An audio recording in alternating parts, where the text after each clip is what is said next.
el año 2020 en lo que la educación se refiere, ya terminó el ciclo, este ciclo tan extraño, en el que hubo más virtualidad que presencialidad, en el que de repente ni siquiera hubo virtualidad. ¿Qué pasó con este año 2020? ¿Se puede hacer algún tipo de balance? Y por otro lado, ¿qué va a pasar en el año 2021 con la educación en este contexto de emergencia sanitaria y de situación tan inestable y tan poco pronosticable en la que estamos viviendo? Bueno, para hablar de estos temas y de muchos más es que recibimos a Gonzalo Baroni, el director de Educación del Ministerio de Educación y Cultura. Buenas tardes, Gonzalo, muchas gracias por estar aquí. Muy buenas tardes, gracias por la invitación. Bienvenido. Vamos a empezar con algo que no tiene directa relación con estas cosas de las que estamos hablando y que vamos a ir a hablar, ¿no? El otro día te pusiste un poco polémico con un tuit. Entonces Sí. vamos a arrancar por ahí, lo vamos a ver en pantalla. Este tuit que dice: mientras hacen cálculos sobre renta básica y planes sin financiamientos desde sus cátedras, súbanse el tapabocas sobre la nariz y lávense las manos seguido. Estarían ayudando de verdad. Y un emoticón sonriente. Muy bien, bueno, hay muchas cosas para hablar de esto. Muchas. Pero arranquemos, por ejemplo, ¿no estás de acuerdo con una renta básica? No, yo justamente dije lo contrario. El tema es que vos estás en Twitter y está todo el mundo sacando números. Es más, respuesta que recibí, voy a sacar los insultos que fueron alguna cantidad importante. Después hubo otra cantidad como diciendo, sí, es cierto. Y después, me pasa que Twitter termina siendo como una tertulia constante de sacar números. Alguien me respondió, no, con el 1% del PBI se soluciona. Hoy en día con el déficit fiscal que manejamos, de qué manera manejamos, los países más exitosos que tienen estado de bienestar muy fuerte han echado para atrás con rentas básicas, con estudios avanzados en mucho tiempo. De hecho, a mí me tocó estudiarlo. Yo soy economista como de primeras nupcias, por decirlo de alguna manera, y me tocó estudiar un poco el tema. A mí me parece relevante discutirlo. El tema es, ¿lo vamos a aplicar ahora? Cuando en realidad estamos en una situación muy peculiar, donde el dinero se está poniendo foco en determinados planes sociales, en determinadas situaciones muy peculiares, o la educación, esto que estamos discutiendo ahora. O sea, ¿no te parece una herramienta para este momento? No me parece una herramienta para discutir, como ponía mi tuit, tiramos números, le damos a todo el mundo 30.000 pesos y demás. Renta básica no es solo transferencia monetaria. Renta básica tiene un impacto que es mucho más grande, que va no solamente en el dinero por parte del Estado, incluye algunas contraprestaciones y también eso tiene un impacto en el mercado laboral. Por ejemplo, uno me contestaba y tuvimos un intercambio, no, pero le damos 30.000 pesos a todos los que hoy en día están trabajando. Hay gente que hoy en día no trabaja ni por 20, 22.000 pesos y esa persona que entonces dice, no, yo dejo de trabajar. Tiene un impacto en el mercado que hay que estudiar hasta qué punto es el umbral de la renta básica. Y después, cuánto es digno y cuánto no es digno. Y de qué manera. Entonces, yo creo que la discusión tuitera a veces termina en esos pocos caracteres, termina en malinterpretaciones, que mucha gente lo interpretó de una forma y otra gente lo interpretó de otra, pero parece como que la bola mágica, todo el mundo sentado desde sus casas, es como la discusión cuarentena obligatoria en su momento. Todo el mundo desde sus salarios asegurados, que muchos tenemos la suerte de que a fin de mes vamos a cobrar, hay un montón de gente que si vos le ponías cuarentena obligatoria no iba a comer, no iba a tener ningún ingreso. Estamos de acuerdo con respecto a Twitter, pero ¿y por qué entonces últimamente, bueno, en tu caso, pero también sucede con muchos de los gobernantes, utilizan el Twitter de esa forma? Si en definitiva no es como un ámbito de discusión centrado, digamos. No, pero es indisociable, ¿no? La persona política o la persona pública de lo que realmente, o sea, cotidianamente estamos en las cosas. O sea, uno ve, y bueno, te callás. Vos ves gente, colegas de facultad que han estudiado muchísimos años conmigo, que estuvieron 15 años ocupando cargo de gobierno, ahora desde sus becas en el exterior están diciendo cuál es la solución. Nos explican a los que en este momento nos toca estar en el gobierno lo que deberíamos haber hecho que ellos no hicieron cuando estuvieron en el gobierno. Entonces, también es un poco de respuesta que también hay que medir un poco el microclima y demás. Entonces, yo después ponía una contestación y decía, bueno, sí, capaz entré en eso que tanto critico, que es el microclima. Entonces, también todos somos seres humanos y todos levantamos. No, y también, a ver, también todos levantamos un poco de temperatura cuando uno ve que le dedicas muchísimas horas y la crítica es de todo tipo. Entonces sí, es peculiar y bueno, pero todos somos seres sociales y de redes sociales también. También tiene que ver con que es muy reciente tu cargo público, ¿no? Eso puede haber tenido que ver. Digo porque es algo nuevo para ti y estabas en otro ámbito completamente distinto y con lo que estabas discutiendo, como decís, eran colegas de tu profesión, digamos, y tenía más que ver con eso, con esa situación de tu vida anterior hasta esta que estás en este momento. No, yo vuelvo al principio. Yo creo que no es indisociable. O sea, todos también somos seres humanos. Yo toda la vida he tenido mi empleo, toda la vida he trabajado y no he recibido nunca un peso de cargos públicos. Esta es la primera vez que estoy ocupando un lugar. Hay gente que ha estado demasiado tiempo y se ha dedicado todo el tiempo a opinar también. Y creo que no es tan cuestionado. Capaz es el momento, es el timing, es la situación peculiar, pero... No, o tal vez que sos el director de educación, de repente eso Sí, tiene algo que también. ver.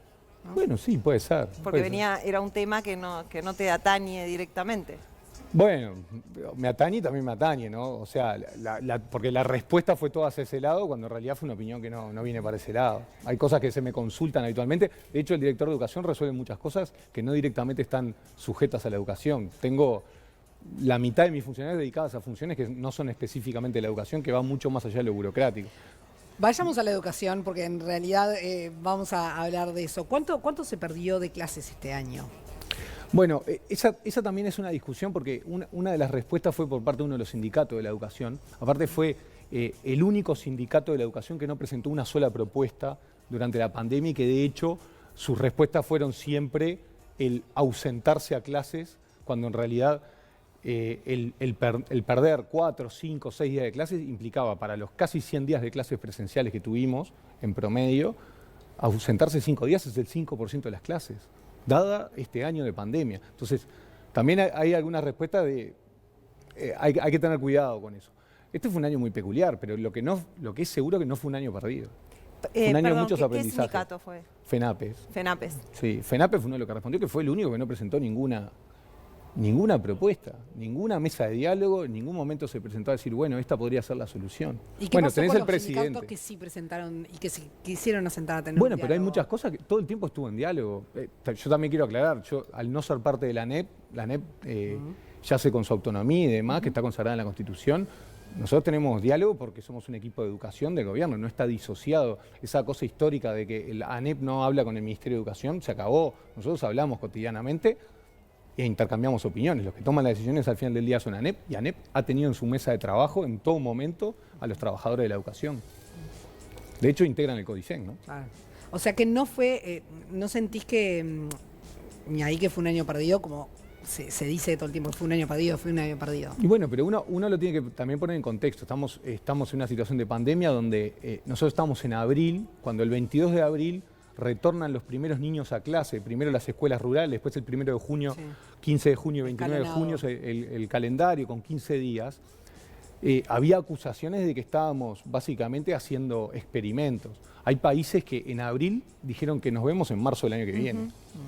O sea, yo creo que esta situación nos permitió, por una acumulación de una política de Estado, que viene siendo el Plan Ceibal, sumado a la voluntad política de las autoridades educativas de que se retorne a clase lo antes posible porque se estaban viendo carencias a nivel de la falta de presencialidad, eso llevó un combo de voluntad, de mucho esfuerzo por parte de los docentes, de mucho trabajo, de mucha buena improvisación, porque no estaban acostumbrados a pasar de un día para el otro. Habían visto a sus alumnos 5 o 10 días de clase. Bueno, de hecho, el No sabían ni colectivo los de nombres. padres y madres de la escuela pública pidieron durante mucho tiempo que se volviera a la presencialidad, ¿no? A ver, es espectacular que haya un grupo de padres organizados reclamando por una mejor educación de sus hijos. En un país donde tenemos niveles de deserción muy altos, en un país donde la educación pública tiene muchas carencias a nivel de resultados y que se debe trabajar para eso. Entonces, que haya padres y madres todos los días preocupados para que sus hijos vuelvan, a mí me parece también una de las cosas, una de las ganancias de esta pandemia. Es decir, bueno, más gente involucrada en la educación. Pensando en 2021, ¿cómo se está pensando en la educación? A ver, porque estamos viviendo una incertidumbre y no sabemos muy bien ni dónde vamos a estar dentro de una semana, eso está claro. Lo que también se puede vislumbrar es que, por lo pronto, el inicio de clases del 2021 no va a ser el que conocíamos hasta antes de la pandemia. Por lo pronto, nosotros cuando suspendimos las clases automáticamente fue en un contexto de mayor incertidumbre que ahora. Habían 4 casos el 13 de marzo y ese día se suspendieron las clases. Ahora estamos con muchos más casos que lo tenemos todos presente y sin embargo estamos proponiendo que se mantengan las clases lo máximo posible y que el año que viene se comience también lo antes posible. ¿Por qué? ¿1 de marzo? 1 de marzo. Depende, hay algunas instituciones que están manejando inclusive antes, porque lo que se está estudiando es que también las autoridades de la ANEP lo vienen trabajando ya hace mucho tiempo, que hay jóvenes y jóvenes. Hay jóvenes que quedaron más desenganchados del sistema.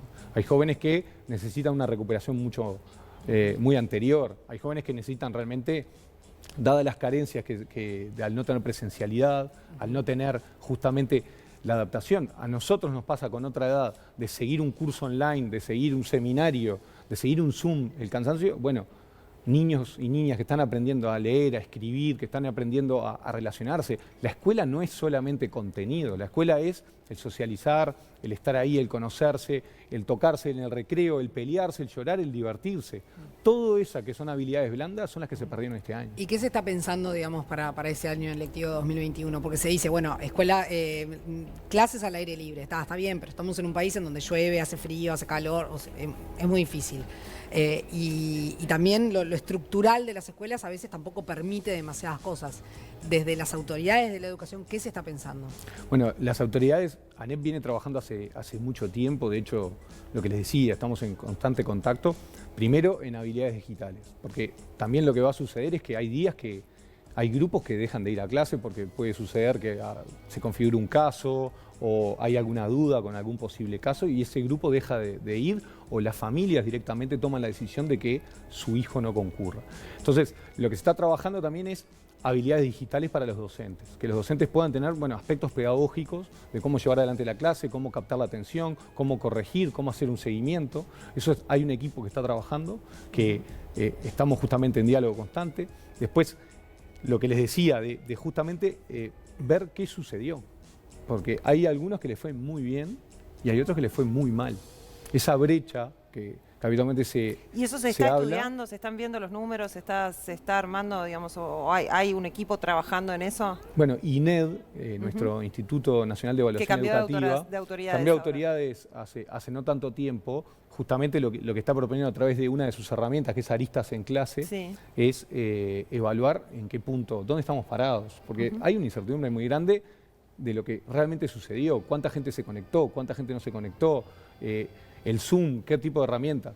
Ceibal ha hecho un esfuerzo muy grande y en particular, no solo lo acumulado, que fue un gran proceso de agencia de innovación educativa para el país y es un diferendo en la región, sino también el empujar este año con equipos a hacer acompañamientos. Había teléfonos 24 horas atendiendo a los docentes en caso de que se les trancaba, querían subir un material, qué problemas había. Había un acompañamiento que realmente es importante. De hecho, tenemos claro, y hay datos constantes, gracias a Ceibal, que lo pudo cruzar con ANEP, liceo a liceo, escuela a escuela, escuela técnica a escuela técnica, está todo estudiándose. Está claramente a quién le fue mejor, a quién le fue peor, quién se conectó más, quién se conectó menos.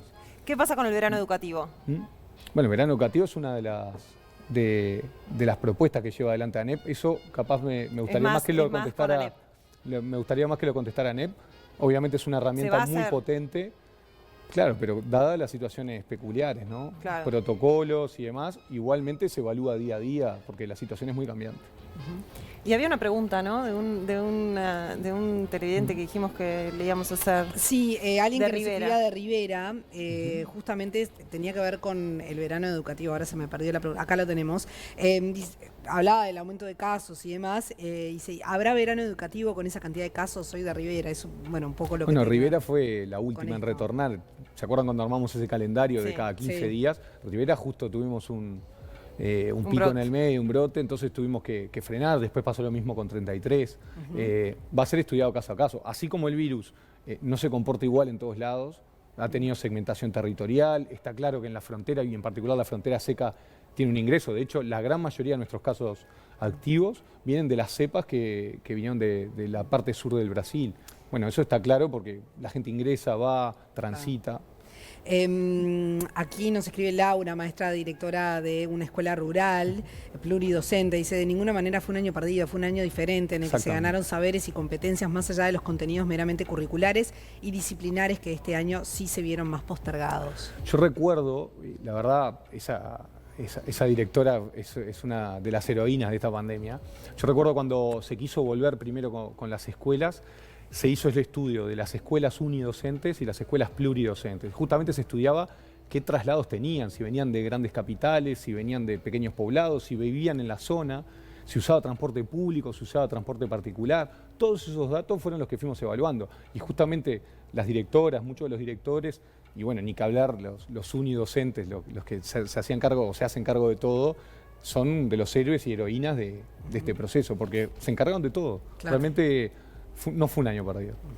Hoy en El País se publicó que hay un estudio que todavía no está publicado oficialmente, digamos, de la Cátedra de Pediatría de la Facultad de Medicina de la Universidad de la República, que da cuenta de que casi un 84% de los adolescentes son sedentarios y que el número era alto ya antes de esta situación sanitaria, pero que empeoró durante los primeros meses de la pandemia, sobre todo en el confinamiento, pero después siguió, ¿no? ¿Cómo se hace con el tema de la educación física, que es otro de los temas, ¿no? ¿En eso también hay planes? ¿Se está trabajando? Bueno, de hecho, el otro día tuvimos una reunión con varios docentes de educación física y decían, imagínense, a través de una plataforma, yo explicarles desde conocerse el cuerpo, la flexibilidad, de qué manera, cuánto tiempo, cómo se controla. Es complejo. Ya de por sí la educación física es muy compleja en la educación pública. A veces funciona muy bien, a veces funciona un poquito menos, a veces los jóvenes no se lo toman tan en serio y lo toman más como un recreo, un tiempo libre, o profe, cuando viene la pelota y demás. Hay un cambio cultural fuerte para hacer, lo que sí hay que trabajarlo. Hay muchas ligas, hay muchos espacios que se vienen llevando adelante. Lo que hay que tener claro es, cumpliendo protocolos y teniendo claro de que al menor caso que suceda, que ese grupo se retire del resto del centro, yo sería partidario de que se avance lo máximo posible. Hay también una cuestión que es, obviamente, las otras consecuencias que trajo todo este año, ¿no? Más allá de aquellos que quizás quedaron por fuera del sistema, que bueno, están estudiando y evaluando de qué casos estamos hablando, pero también problemas, niños y adolescentes con problemas para dormir, con problemas de ansiedad, con tristeza por esta cuestión de la separación, digamos, de no poder asistir a sus cursos, y un montón de otros problemas que tienen que ver más quizás con lo mental, lo emocional, digamos, pero que también tiene que ver justamente con su vínculo escolar y liceal. Se está evaluando también en el año que viene tratar de reforzar para atender todo eso que de alguna manera puede tener secuelas para adelante, ¿no? Yo creo que la pandemia lo que hizo, por eso tanto la directora como yo les decía al principio, esto no fue un año perdido, fue un año que aceleró un montón de procesos. Pasamos de una escuela más contenidista, más asignaturista, más de aprender determinadas herramientas y demás, a el valor en sí de la escuela. Cuando quisimos retornar lo antes posible, era justamente porque había problemas de salud mental. Uno decía, no, pero con Ceibal venimos bárbaro, es verdad, veníamos bastante bien si uno lo compara con la región, pero uno lo que pasa es que tiene como que la visión del estrato medio, que se puede sentar en su casa tranquilo, sí, delante de una computadora, que tiene un seguimiento por parte de alguno de sus familiares o sus hermanos y demás, que le dice, bueno, hay que estudiar, cómo venís con los deberes y demás, cuando en realidad la gran mayoría de la población no es parte de ese común o ese imaginario colectivo de que hay un espacio para estudiar para todos en nuestras casas. No, en general son casas enormemente habitadas o que no tienen un espacio o que de pronto la cultura del estudio no está tan incorporada y hay que ir incorporándola a poco. Entonces, el espacio de la escuela lo que otorga no es tanto el contenido. Incluye la socialización, incluye el poder intercambiar, el estoy deprimido, un abrazo de mi amigo. Faltan psicólogos en la Claramente. educación pública. No, y además también en secundaria se sacaron psicólogos, ¿no? Eso también sucedió hace poco. Hay un tema también presupuestal, ¿no? ¿No se va a reforzar el presupuesto para este año, para esas cuestiones? Para el 2021. O sea, para el año que empieza así. Para estas cuestiones alternativas que se necesitan y para estas herramientas que se necesitan reforzar. Bueno, hay muchos proyectos que se han venido estudiando y ANEP ha hecho una serie de propuestas porque así como en Uruguay muchas cosas demoran más en suceder, la educación a su vez es más lenta en procesar muchos de los cambios. Hay muchas de las propuestas que se han venido evaluando sobre equipos multidisciplinarios, sobre la posibilidad de seguimiento de cada uno de los jóvenes, de cada uno de los niños, de cómo se les acompaña, que yo creo que el año que viene va a ser un año muy grande. Este año fue en gran parte de apagar incendios, de ir intentando sostener el poco proceso educativo que se pudo llevar adelante. El año que viene va a ser sumamente experimental para nuevas formas, nuevos cambios y para la educación del siglo XXI. Sin duda. Los jóvenes, no durante la pandemia, vamos a hablar del 2019, que fue un año un poco más típico, aprendieron lo mismo que cuando me tocó ir a mí, al liceo y a la escuela, que yo fui hace más de 15 años. Y ni que hablar si hablamos con nuestros padres, seguramente mis padres tuvieron el mismo contenido y la misma forma de enseñar de cuando fui yo y que cuando fueron estos niños del 2019. Bueno, tantos años necesitamos para cambiar, necesitamos una pandemia para Eso cambiar era la la educación. reforma educativa, ¿no? Desde ese lugar. Yo creo que hay unos cambios fuertes para hacer en cuanto al componente curricular, en cuanto a la formación docente, en cuanto a cómo se gestionan los centros, en cuanto a las autonomías de esas directoras, esos directores que te escribían, de cómo pudieron gestionar un montón de cosas de la mejor manera posible, y lo hicieron de una manera muy buena, porque no hay nadie mejor que el que está todos los días en el territorio para poder resolver, porque conoce a la mamá, conoce al papá, conoce al niño, conoce de qué manera puede llevarse adelante. Y si eso además lo complementamos con un equipo multidisciplinario, yo creo que ahí estaríamos con una educación siglo XXI. Gonzalo Baroni, director de Educación, muchas gracias por estos minutos en Vespertinas. Gracias, a las órdenes. Muchísimas buenas gracias.